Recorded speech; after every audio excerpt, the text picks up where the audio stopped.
Hello everyone, welcome back to another episode of the Success Academy. I'm Shashan Dias, and in this video we are going to discuss an entire general reading test. Alright, so I know that a lot of people struggle with the reading test, and we have done videos on this before, we have done paper discussions before, but we have never discussed an entire paper. We have never discussed a paper in full. So in this video, we are discussing an entire general training reading test paper in full. So those who are doing the academic test, don't be deterred by the fact that we are doing a general test paper. The principles that apply for the reading test are the same. So you know that we have a system called the skimming, scanning and focused reading system. That is what we are going to be following when we are discussing this particular paper.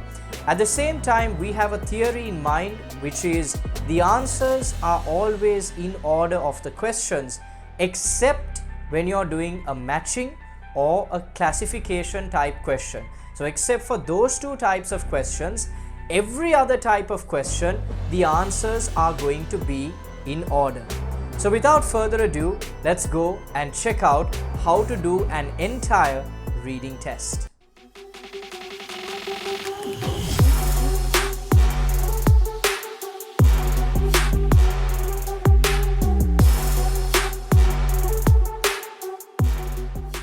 Alright, so in this video, we are going to talk about this particular paper. So this is a general test paper, alright, for general test takers.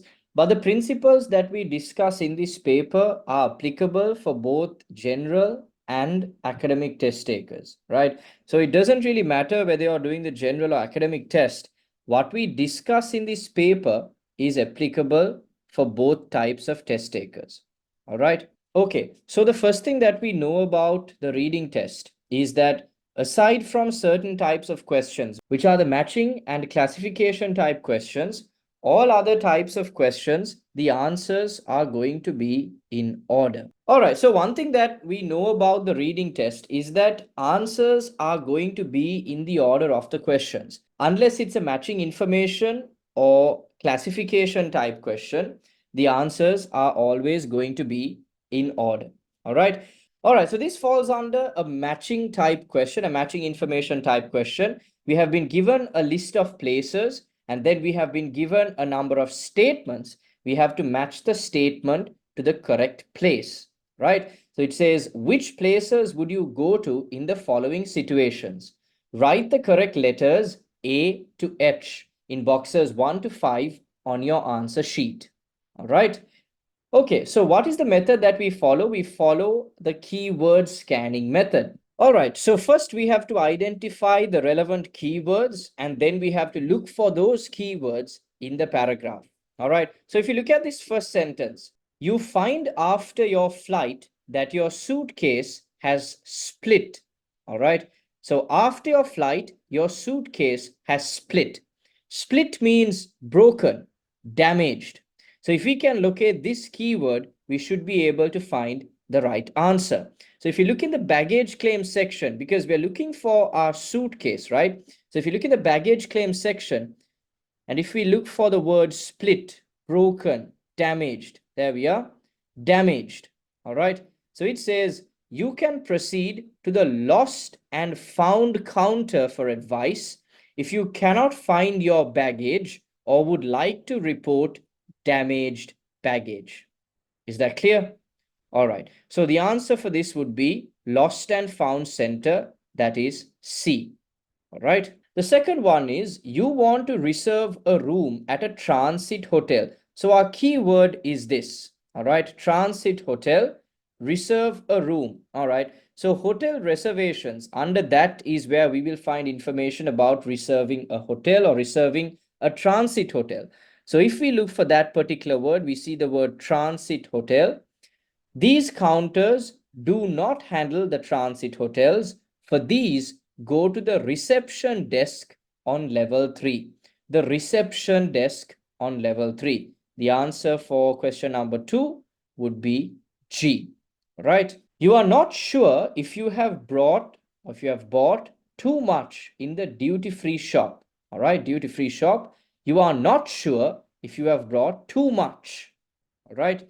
So you have the duty-free concession here. Okay, so it says, please use the green channel for your baggage if you do not have controlled or prohibited items to declare or have not exceeded your duty-free concession. It does not say anything about you not being sure. We'll read the rest as well.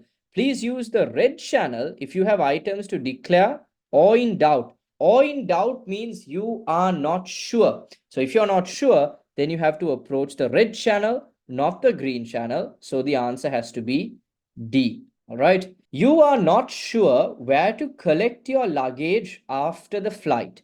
Again, you are not sure where to collect your luggage after the flight. So it has to be under baggage claim. You can refer to the flight information television screens on level 2 for the allocation of your baggage claim belt.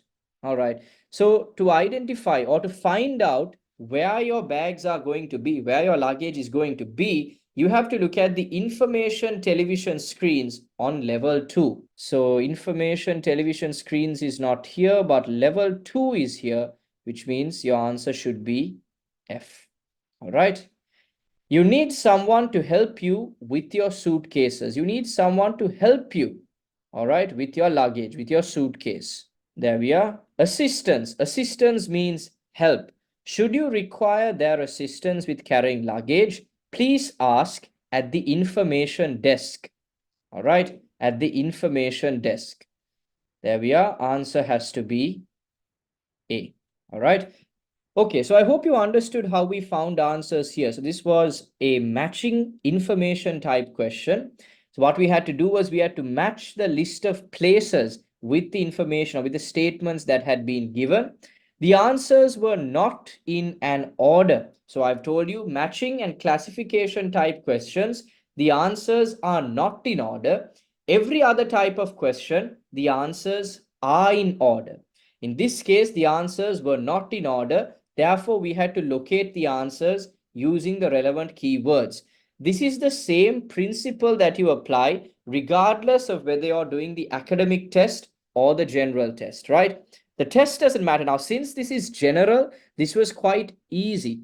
Academic test would be a lot harder than this, but the principle is the same. All right. So let's move on to the next question. Okay, so we move on to the next paragraph. And on this side, we can see the relevant questions. Question number 6 to 10. All right.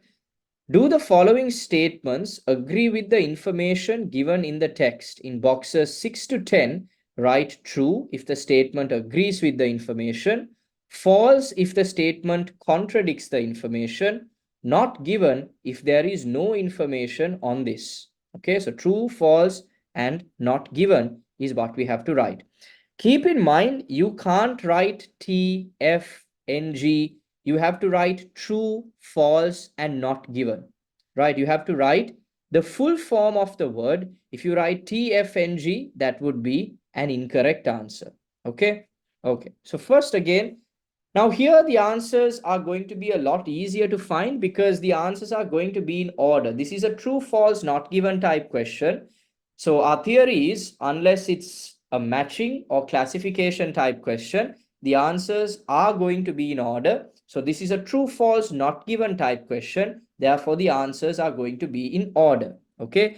We are going to follow the same plan as before, which is locate the keywords, scan it, and then focused read. The easiest one to find is 3%. This is a number, fixed keyword, and this is the name of a country. All right, so that is also a fixed keyword. Everyone is obliged to pay 3% tax on goods they bring to Singapore. Singapore is here. 3% GST means goods and services tax. A 3% GST is levied on the sale of all goods imported to Singapore. If you are a visitor, returning citizen, or permanent resident of Singapore, you may be granted GST relief under certain conditions. Here it says everyone is obliged to pay a 3% tax on goods. That is not true. Yes, a 3% tax is added or 3% tax is levied if you are importing goods to Singapore, but If you fall under these categories, then you don't have to pay. That means everyone does not have to pay. Therefore, the answer to this question should be false, right? The F has to be capital there, so the answer has to be false, right? Then we move on to question number 7. All right. You can only reclaim tax on purchases made in certain shops, right?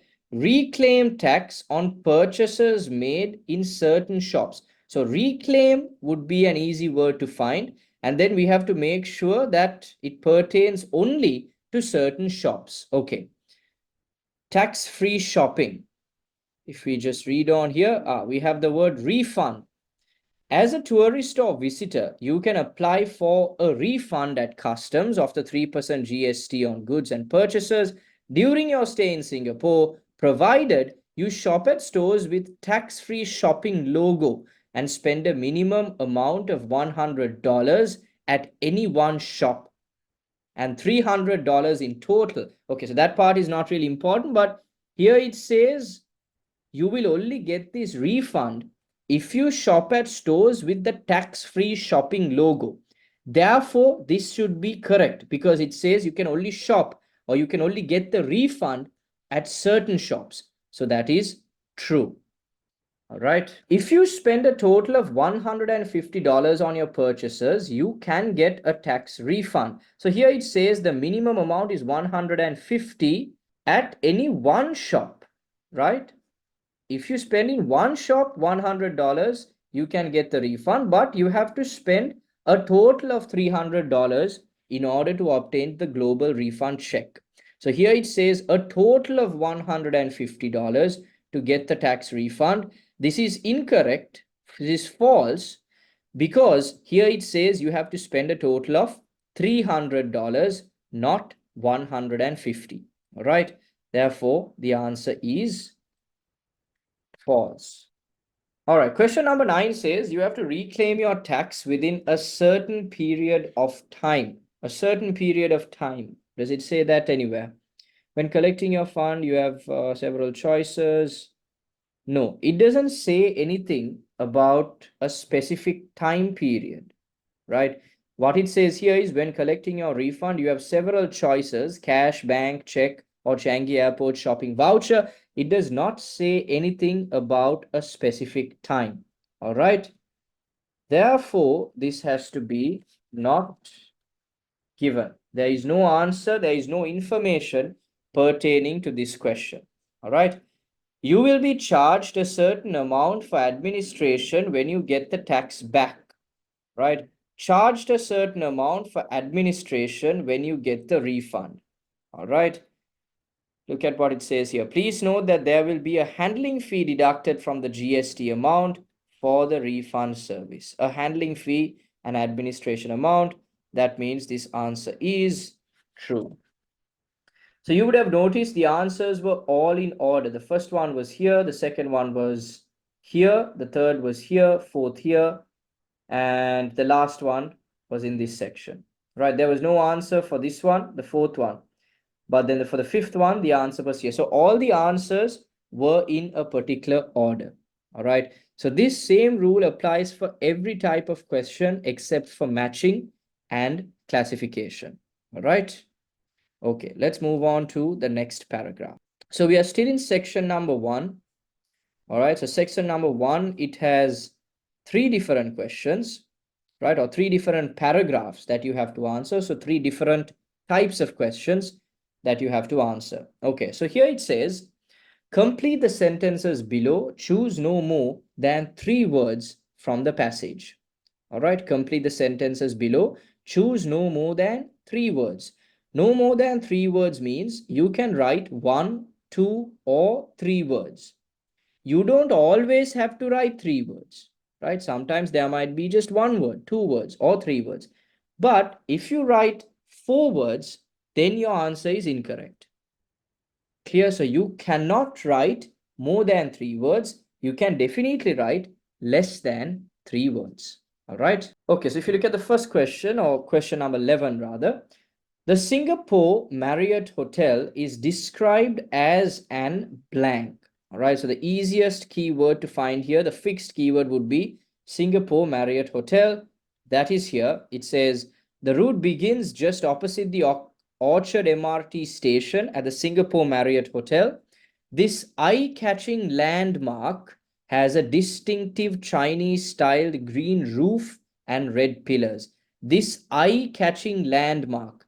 So the Singapore Marriott Hotel is described as an eye-catching landmark, right? Eye-catching landmark. Is that clear? The land that Tang bought was located opposite a blank. The easiest keyword to find, that's our fixed keyword, that is Tang. All right. The land that Tang bought was located opposite a blank. The word Tang is here, or the name Tang is here. If you just read on to see the word opposite, right? So Tang is repeated again. There we are. The plot faced a cemetery. Faced means on the opposite side. All right, you're looking at it. You face the cemetery. It's on the opposite side. All right. So the answer for that question would be cemetery. All right. The blank of the new Tang building is very similar to that of the original building. All right. So the blank of the new Tang building, is similar to that of the original building, right? Is similar to that of the original building. Okay, so it says here, the original building, even when the original building was torn down in 1982 to give way to the present, which means the new superstore and skyscraper hotel, it retained its unique Chinese architecture. The unique Chinese architecture of the new Tang building is very similar to that of the original building. All right. So the answer for question number 13 would be unique. The U has to be simple because it's the middle of a sentence. The unique Chinese architecture, right? Unique Chinese architecture of the new Tang building is very similar to that of the original building. So you see how easy it is to find the answers when we locate the relevant keywords. The answers are also in order. We found this answer below this. This one was below this. Makes sense? The final one says, access to several blank at the Singapore Airlines Service Center means that you don't need to wait for assistance. Easiest one to find, the fixed keyword, would be Singapore Airlines Service Center. This is a fixed keyword because it is a name. All right. Singapore Airlines Service Center should be, where is that? There we are. Singapore Airlines Service Center. All right. Let's read that part and see. All right. So we located the word or the phrase or the name rather. We located the name Singapore Airlines Service Center. So if you read from there, we can see apart from a wide range of shops and restaurants, there is also a Singapore Airlines Service Center to facilitate bookings and offer information to tourists. Access to several blank at the Singapore Airlines Service Center means that you don't have to wait for assistance. All right, there's nothing pertaining to that answer there, so let's read on. Also available are a number of computer terminals for self-booking. There we are. So we don't have to wait around for assistance because we have self-booking facility. Self-booking facility is offered by computer terminals, right? By computer terminals. So access to several computer terminals at the Singapore Airlines Service Center means that you don't have to wait for assistance. All right. So you see, this is very easy. We locate the fixed keywords, then we locate the flexible keywords, then we do some focused reading around the place where we found those fixed and flexible keywords, and the answer is surely going to be there. Also, what we have to notice, the answers are in order. Except for matching and classification type questions, answers are always in order. All right. So let's move on to part 2, section 2 of the test. All right. Questions 15 to 20. Complete the sentences below. Choose only one word from the passage. So we can write only one word. Okay, we cannot write more than one word. Okay. Same strategy that we are going to follow. As you can see, there is no change in the strategy. We just have to locate the keywords, scan the keywords, identify it, and then focused read. Many job applicants do not dare to reveal in a CV what their real blank is. All right, so that's what we are going to look for. Okay, do not dare to reveal in a CV. Majority of the job seekers are afraid. They do not dare. They are afraid to let their own personality shine through. Many job applicants do not dare to reveal in a CV what their real personality is. Right? Personality is. If the applicant do not include what makes them distinctive, their CVs are likely to appear blank to the reader. All right. So distinctive is our main keyword. Okay, let's look for that. Difficult here. You want your CV to stand out, distinctive. You want it to be unique. You want it to stand out. Now, the word unique is here, but we can't go there because we are looking for something below this answer. Why? The answers are always in order. So the answer for the second question will always be below the answer for the first question. Make sense? All right, so if we look at what stands out and if we read on, it will say, and yet at the same time are afraid of saying anything that might make you stand out. The problem with the above thinking is painfully clear. Your CV will be dull. All right, your CV will be dull and likely to be swiftly passed over by an employer. So your CV will be dull. All right, so the answer to that question is dull. All right, applicants need to find ways to define the blank that make them do well in their work. All right, so do well in their work is an important key phrase there. Need to define what makes them do well in their work. All right, so it has to be some sort of, maybe it has to be define the drive that makes them do well in their work, define the qualities that make them do well in their work. It has to be a word of that nature. So we'll read on and see, we'll try to find this key phrase in the paragraph, right? So it has to be below this. What makes you good at your job, right? So if you just read from above here, this isn't about making unsupportable statements. It's about choosing words that describe, define the qualities that drive your success. All right. So qualities is the answer there, right? Qualities. It can be helpful for applicants to base a consideration of themselves on the blank of others, right? So base a consideration of themselves on the blank of others. Right. It involves the ability to see yourself from different people's viewpoints. Right. The ability to see yourself from different people's viewpoints. So the answer here is viewpoints. You base your considerations on the other person's viewpoints, on the viewpoints of others.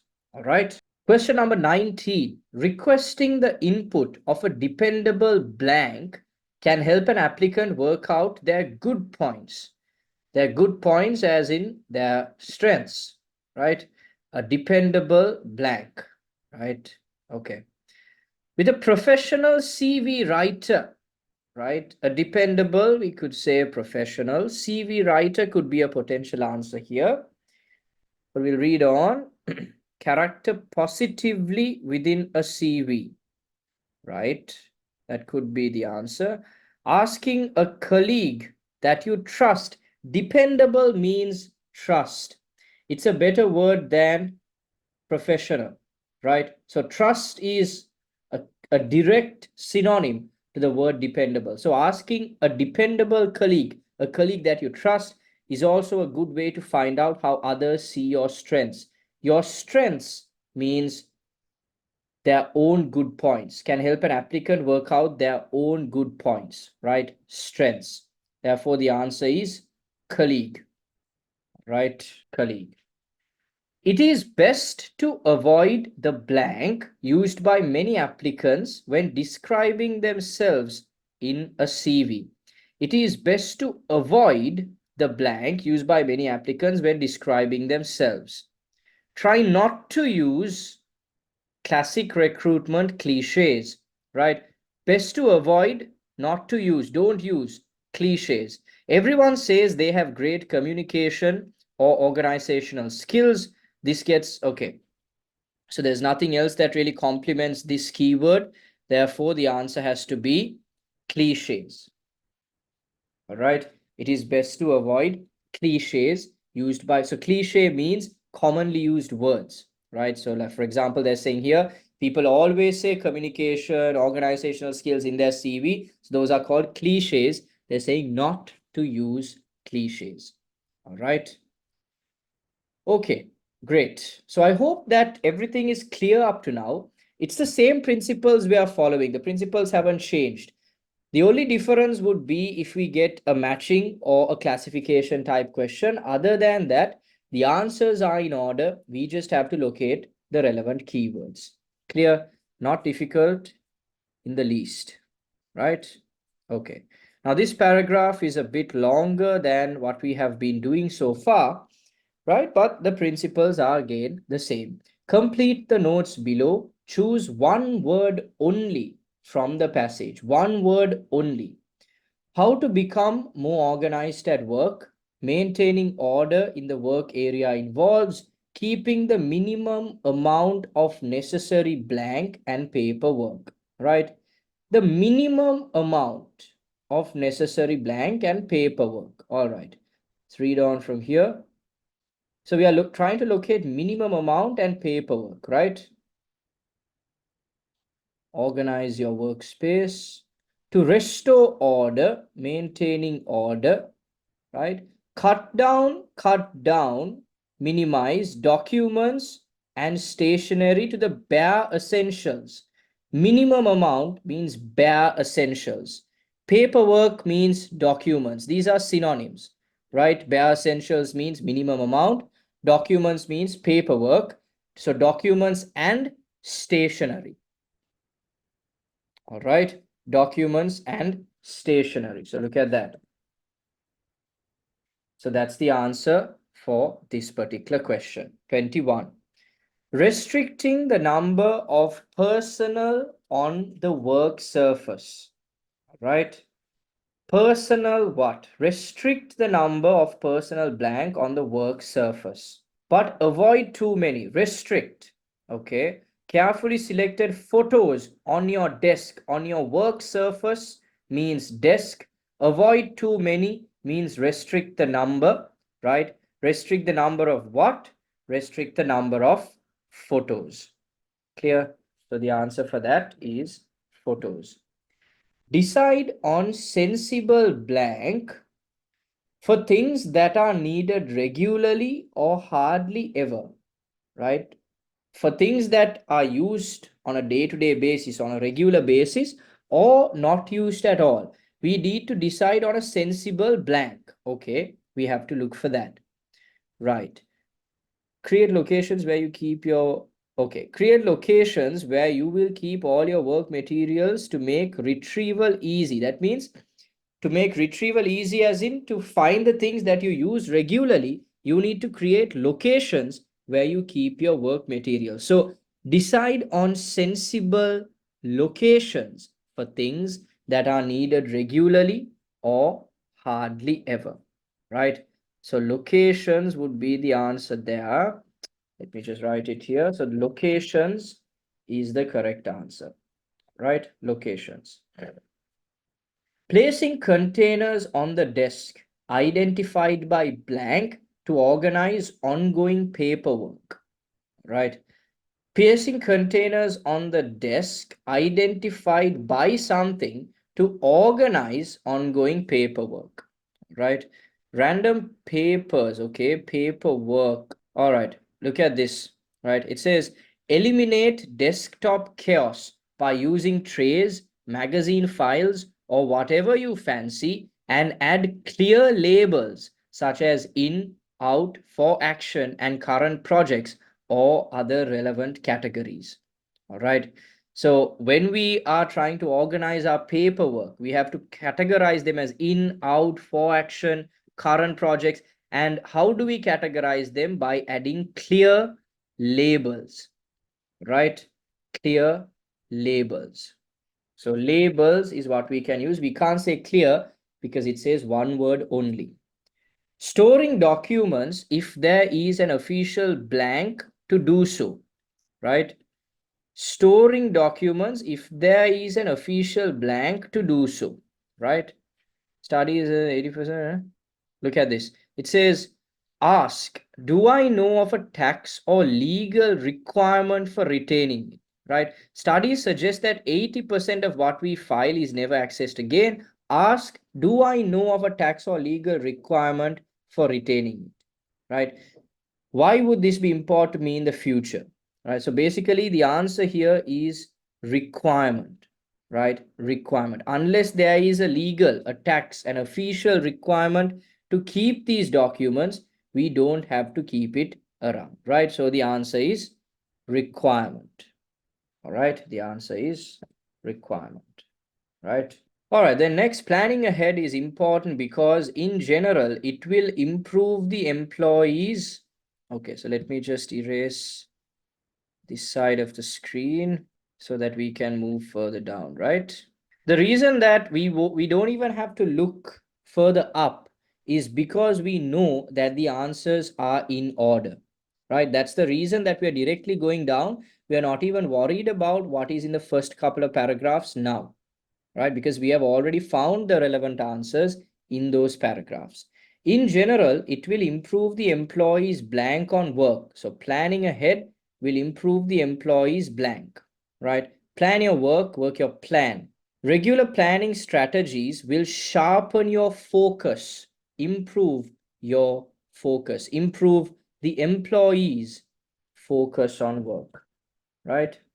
Thinking about the next day's work, ensure important blank are given due attention, right? Thinking about the next day's work, ensure important blank are given due attention.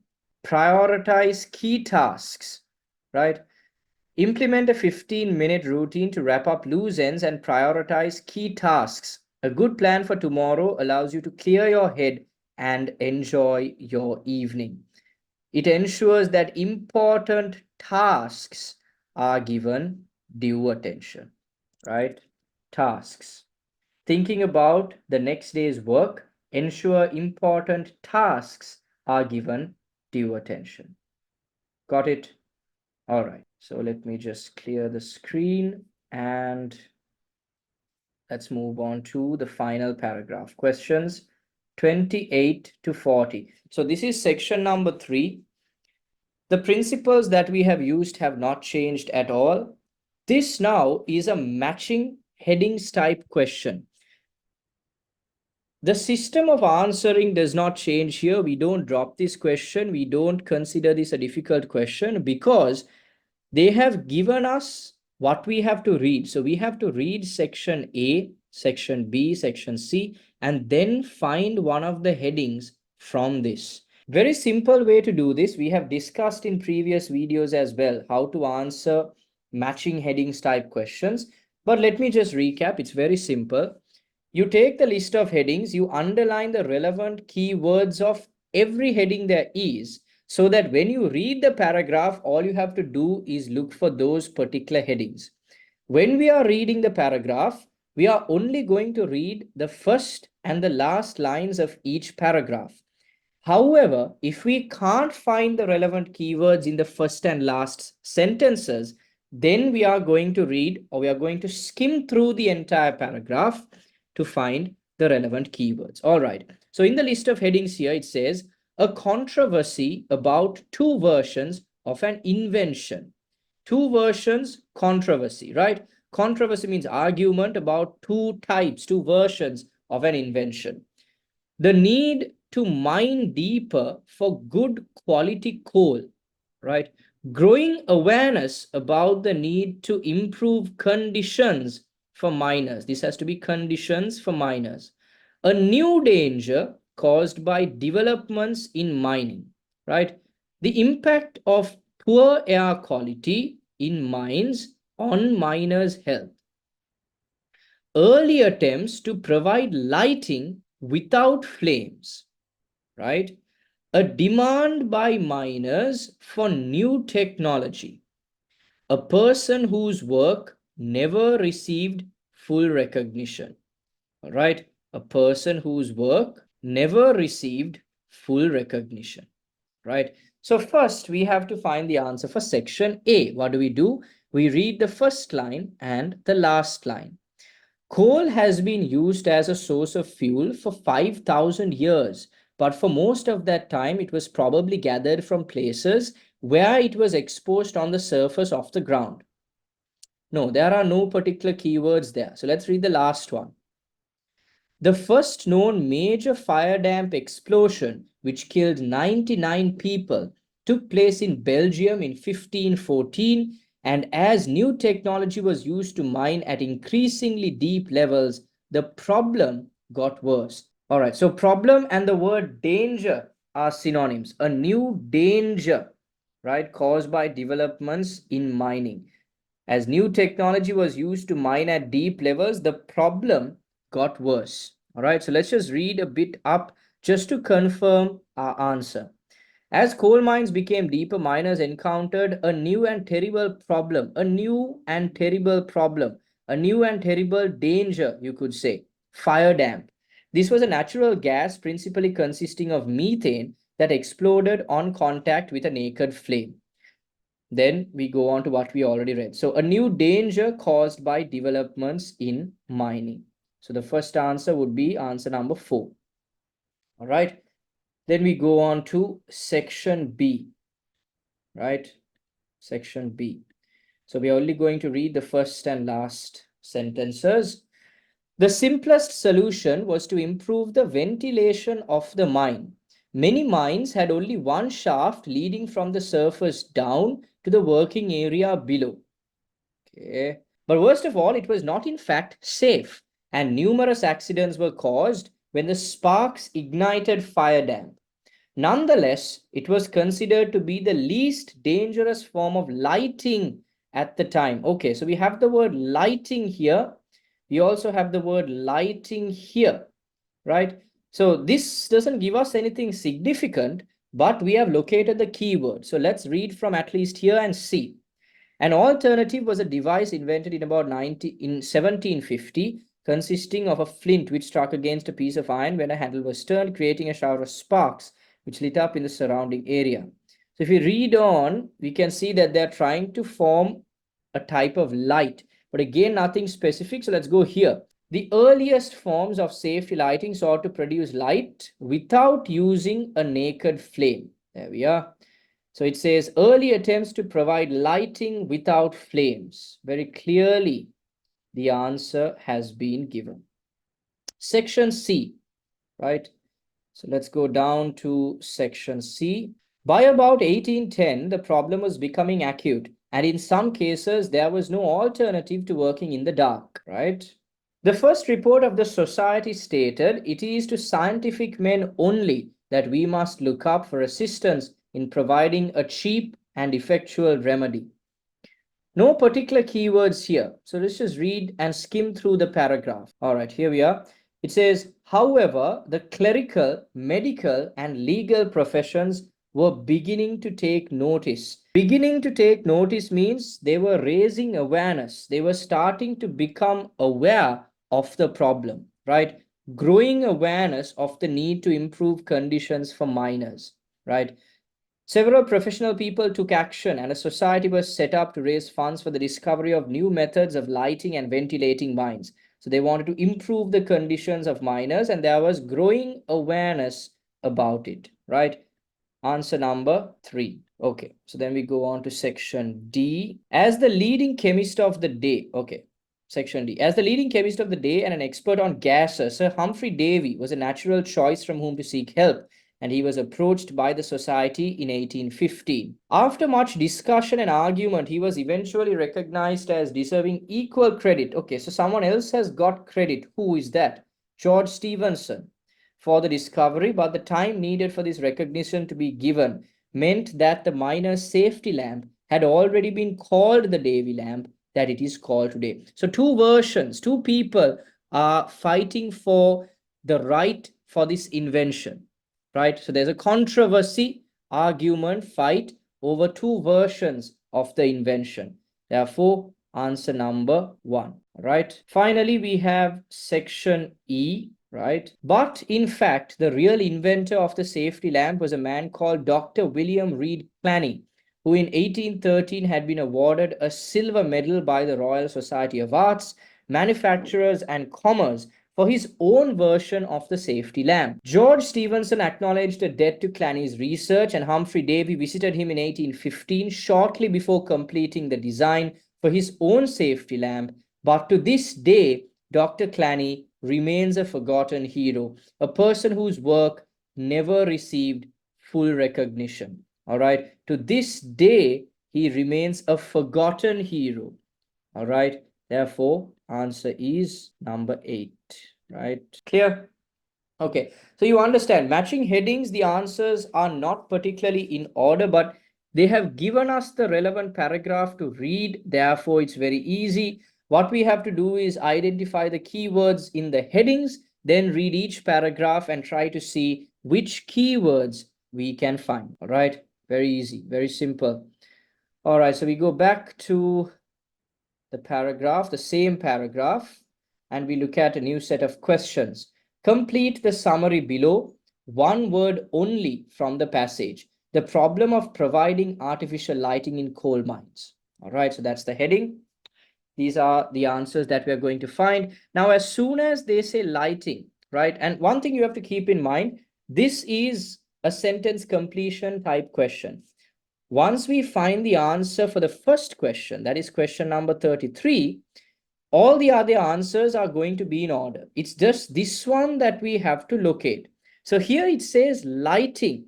If we can locate that keyword, we should be able to find the answer, right? So it says lights here, lighting is here, right?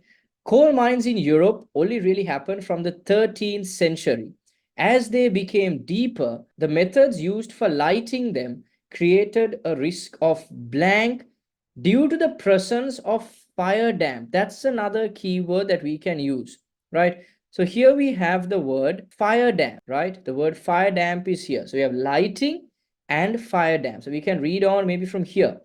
At first, the lights used would have been no different from those used domestically, candles and simple oil lamps. But as coal mines became deeper, miners encountered a terrible problem. This fire damp. This was a natural gas, principally consisting of methane, that exploded on contact with a naked flame, right? The first major known explosion, all right, killed 99 people. So there it says, as they became deeper, the methods used for lighting them created a risk of explosion due to the presence of fire damp. So because of fire damp, the lighting methods that they used created an explosion, right? One solution was to improve ventilation by separating the blank into two parts. So the answer is going to be below that, right? So below this section. And what do they say? By dividing this into a downcast and an upcast. So two parts. Divide what? Dividing this. This is, many mines had only one shaft leading from the surface to the working area below. So shaft is what they're dividing. Therefore, shaft is your answer, right? One suggestion was to use a chemical found in the skins of fish, and this was found to be unsafe. Another possibility was a device which was created blank, as it was believed these would not ignite the gas, right? Okay, so we are looking at another possibility, right? So it says an alternative method, right? They're not talking about the first method, they're not talking about the first possibility, they're talking about an alternative possibility, right? The answer should be in this section. An alternative device was invented in about 1750, consisting of a flint which struck against a piece of iron when a handle was turned, creating a shower of sparks which lit up the surrounding area, right? Another possibility was a device which created sparks, as it was believed that these would not ignite the gas, right? These were believed to be too cool to ignite fire damp, right? Okay.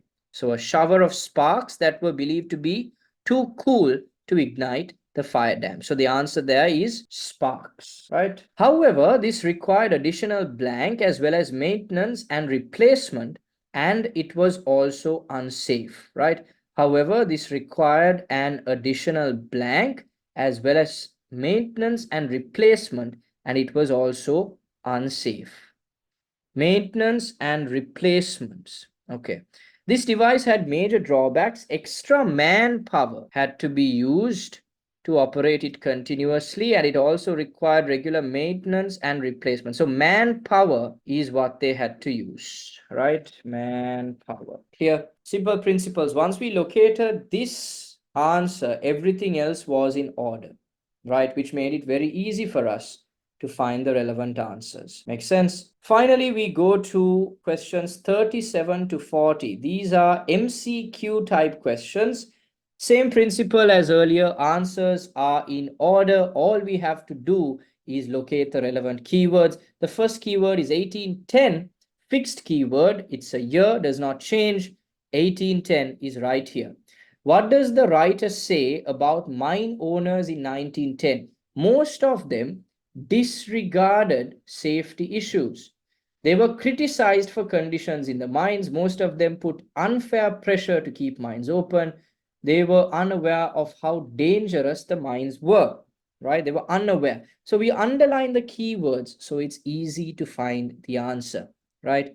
What does it say about mine owners? I think that's the word that we have to look for, right? Mine owners, here we are.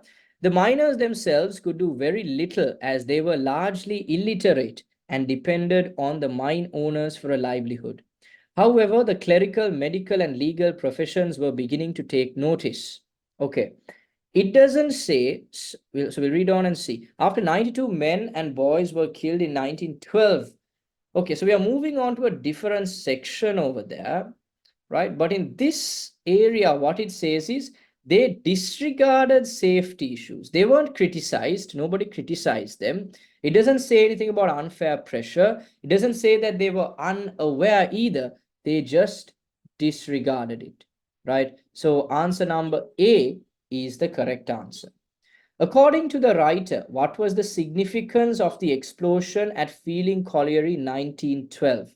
So 1912, that's our fixed keyword, Feeling Colliery in northern England, fixed keywords. Several professional people took action and a society was set up to raise funds for the discovery of new methods of lighting and ventilating mines. It led to increased legal protection? No.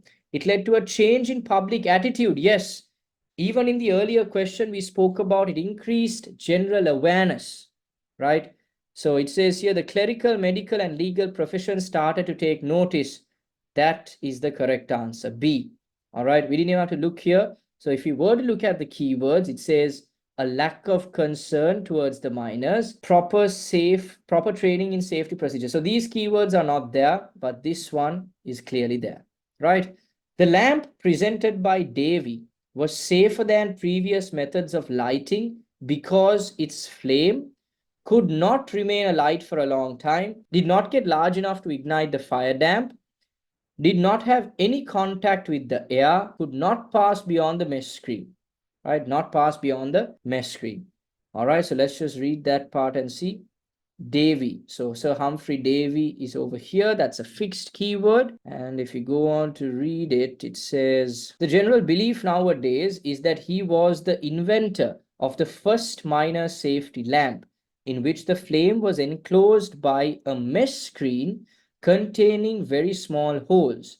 Air could enter the lamp through the holes, and they were too small, but they were too small to allow the flame of the lamp to pass through them and ignite any fire damp present in the mine tunnels.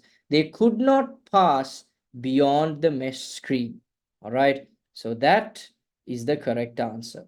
Right? Question answer number D. Finally, we have, what does the writer say about Davy and Stevenson? Right? Davy refused to accept Stevenson's work as it had not been fully trialed. Davy insisted on the safety lamp being named after him rather than Stevenson. Stevenson claimed Davy's work was based on false principles. Stephen produced a working example of a safety lamp before Davy, right? So let's read on and see. So the answer has to be below what we've already found, right? So we have to go down from where we've read. Davy presented a paper describing the lamp in November 1950, but it was trialed in January 1816. However, a few weeks prior to David's presentation, Stevenson, he eventually... So prior to Davy's presentation, an engineer called George Stevenson had independently designed and demonstrated a lamp based on the same scientific principles, right? Okay, so the answers are here. Okay, so it says, so prior to means before. Stevenson produced a working example of a lamp before Davy, all right? So before means prior. Therefore, the correct answer is this, D, all right? Okay, so now we discussed an entire general training reading test.